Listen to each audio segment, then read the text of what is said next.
जय माता दी। नमस्कार प्रिय दर्शकों, आज फिर से एक बार पुनः आप सबके सामने आया हूँ एक ऐसे दिव्य महाप्रयोग के साथ, ऐसे बहुत ही लाभकारी प्रयोग के साथ जो अपने आप में एक बहुत ही अद्भुत प्रयोग है। मान लीजिए मैं ऐसे लोगों के लिए यह प्रयोग लेकर आया हूँ जिनका धन, तमाम ऐसे लोग हैं जिन्होंने ले लिया है लेकिन वापस करने के नाम पर उनको आंखें दिखा रहे हैं और धन वापस नहीं कर रहे हैं। इसमें एक चीज का विशेष ध्यान रखना है कि ऐसे भी कुछ धन लेने वाले दो प्रकार के लोग होते हैं। एक वो जो देना तो चाहते हैं, जिनकी देने की इच्छा तो है परंतु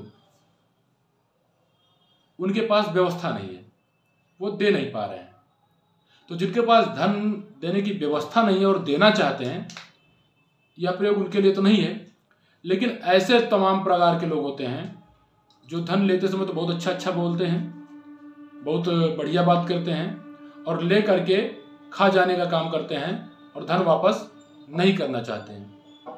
उनके पास ईश्वर ने व्यवस्था भी दे रखी है, यदि वो चाहें तो धन वापस कर सकते हैं, परंतु वो देना नहीं चाहते। तो यह प्रयोग उनके लिए है। करना क्या है, इसमें एक चीज की सावधानी आपको भी रखनी है। यदि आप प्रातःकाल बहुत विलंब से उठते हैं तो फिर यह प्रयोग आपको लाभ नहीं करेगा। इसको आपको सुबह ही उठना पड़ेगा, सूर्योदय के समय ही उठना पड़ेगा।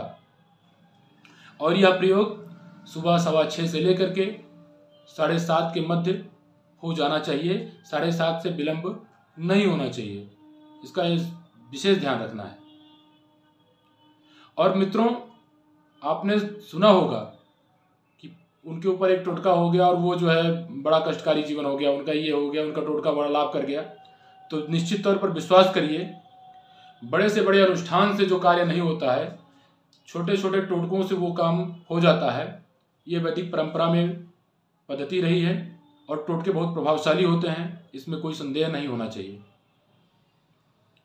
आपको करना क्या है, ये जैसे मैंने हाथ में लाल रंग की मौली पहन रखी है, कलावा, ऐसे ही कलावा आपको ले आना है, मौली ले आनी है।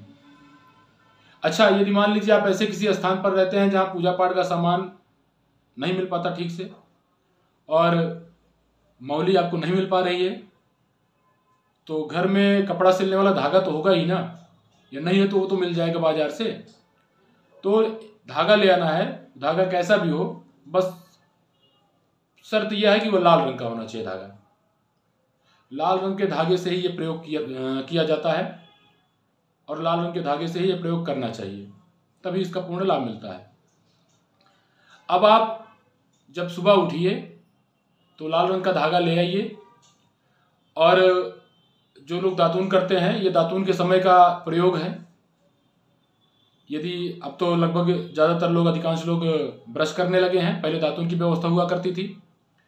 तो आपको दातून अथवा ब्रश जो भी करते हैं उसको और मुंह धुलने के लिए, कुल्ला करने के लिए जल इत्यादि एक पात्र में लेकर के बैठना है। दक्षिण की दिशा की तरफ आप मुंह कर लीजिए और दक्षिण की दिशा की तरफ मुंह करके आप एक लंबा सा धागा ले लीजिए। देखिए, लाल रंग की मौली की मैं बात कर रहा हूँ या लाल रंग के धागे की, मेरे पास ये है, मैंने इसको ले लिया है। लेकिन आप प्रयोग करते समय कपड़ा सिलने वाला जो धागा आता है, रील आती है, उसको, अथवा यदि ये मौली मिल जाए तो सबसे उत्तम रहेगा, सबसे बढ़िया रहेगा, ले आइए। और एक विषय का और विशेष ध्यान रखना है। मान लीजिए आपका कई लोगों ने धन ले रखा होगा, तो यह प्रयोग कई लोगों को सोच करके नहीं करना है, कई लोगों के लिए नहीं करना है। उनमें सबसे अधिक धन जिसने लिया है और उसको देने की इच्छा नहीं है, दे सकता है, उसके पास व्यवस्था है, देना चाहे तो दे दे। लेकिन हाँ, ये उनको प्रयोग काम नहीं करेगा जिनके पास देने की व्यवस्था नहीं। वो देना तो चाहते हैं, प्रयास तो कर रहे हैं, लेकिन देने की व्यवस्था नहीं है, ये उनके ऊपर काम नहीं करेगा। लेकिन यदि ऐसा व्यक्ति है जिसने आपसे धन लिया है और उसके पास देने की व्यवस्था भी है, वो दे भी सकता है लेकिन देना नहीं चाहता है, तो ये उनके लिए काम करेगा। किसी एक व्यक्ति के लिए आपको यह कार्य करना है, यह प्रयोग करना है। आप धागा ले लीजिए, दक्षिण की तरफ मुंह करके खड़े हो जाइए अथवा बैठ जाइए। दक्षिण की तरफ, ध्यान दीजिएगा, दक्षिण दिशा की तरफ आपका मुंह होना चाहिए। और ये धागे को बिना बोले उस व्यक्ति के बारे में, किसी एक व्यक्ति के बारे में सोचते हुए ऐसे एक गांठ लगा देनी है। ऐसे ऐसे आपने एक गांठ लगा दी, ये देखिए गांठ लग गई। अब गांठ लगाने के बाद बिना बोले ही उसी व्यक्ति के बारे में सोचते हुए उस पर फूंक मार देना है, ऐसे, ठीक है। बिना बोले मन में सोचते हुए उसी व्यक्ति के बारे में गांठ लगानी है और गांठ लगाने के बाद इस पर फूंक मार देना है। अब इसी क्रम को दोबारा दोहराना है।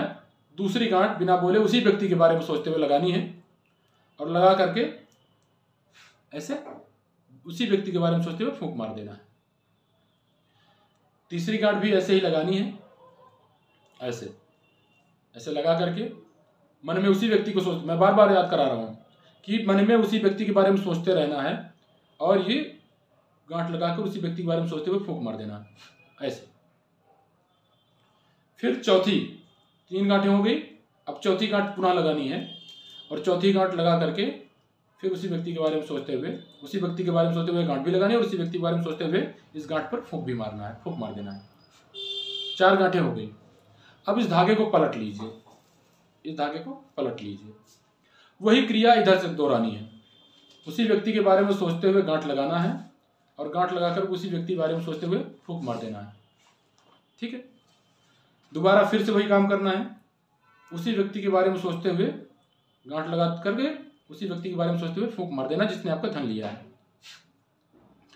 और तीसरी गांठ भी लगानी है उसी व्यक्ति के बारे में सोचते हुए और गांठ लगाने के बाद उसी व्यक्ति के बारे में सोचते हुए आपको फूंक मार देना है।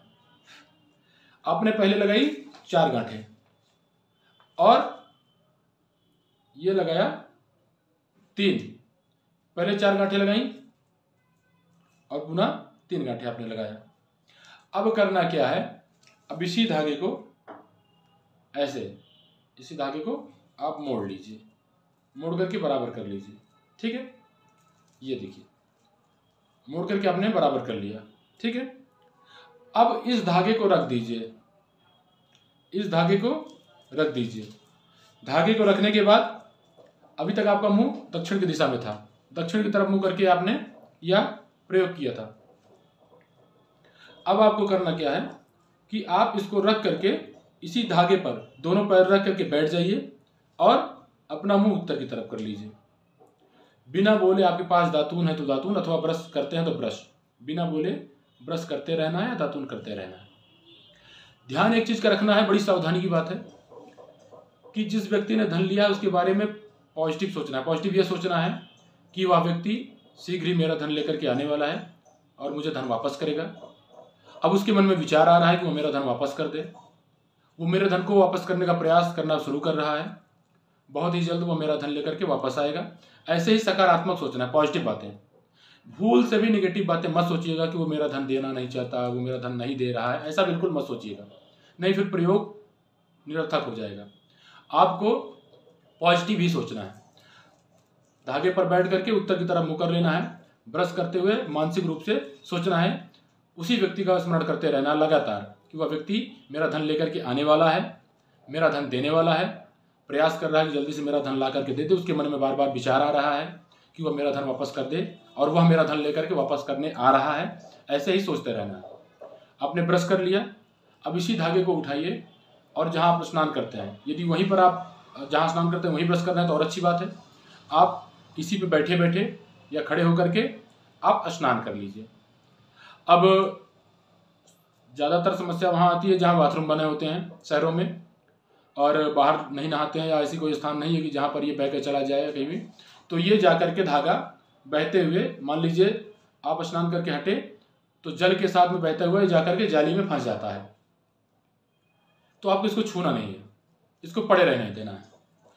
आप वहाँ से स्नान करके निकल आइए। कुछ देर समय बीतने के पश्चात, आधे घंटे, 1 घंटे, 2 घंटे समय बीत जाए, उसके पश्चात आप जाइए अथवा आपके घर का कोई सदस्य चला जाए, इस धागे को उठाए और उठा करके जहाँ गंदा नाला हो, गंदी नाली हो या गंदगी हो, वहाँ फेंक। यदि कोई नाली मिल जाती है गंदगी वाली या गंदा नाला मिल जाता है तो वहाँ आप फेंकाइए। और सबसे अच्छा तो वहाँ होगा जहाँ पर यदि संभव हो तो, मान लीजिए नहीं संभव है तो वहाँ गंदी नाली या गंदे नाले में फेंक करके चले जाइए। लेकिन यदि संभव है तो आप इसको एक मिट्टी का गड्ढा खोदिए, मिट्टी का गड्ढा खोद करके उसी में इस धागे को दबा दीजिए और दबा करके वापस चले आइए।